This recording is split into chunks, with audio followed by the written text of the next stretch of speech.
Thank you. Ooh, not a fun week for the Huskies, folks. Ooh, not a fun week. They had their problems on the field today, and it was also discovered this week that quarterback Billy Jo Hobart had some trouble of his own. You probably read about that.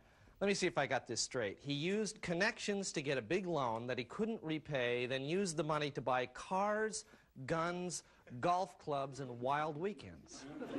Well, sounds to me like he just wanted to know what it was like to be a Republican while there was still a little time left. I don't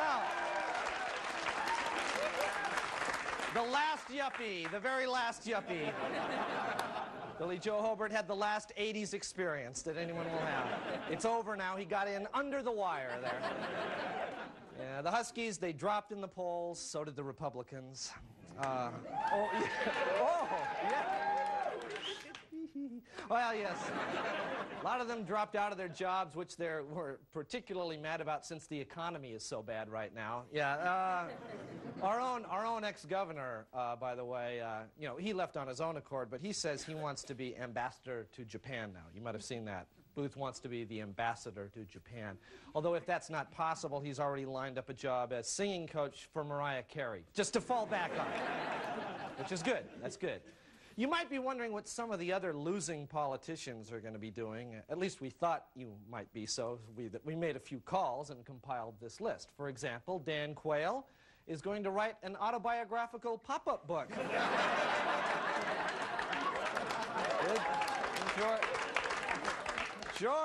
George Bush is going to take over for Dana Carvey on Saturday Night Live.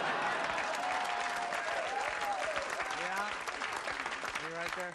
Ross Perot is going to investigate the 82 million people who didn't vote for him. James Stockdale is not yet aware the election is over, so we don't know. Ken Eikenberry, get drunk, shoot squirrels.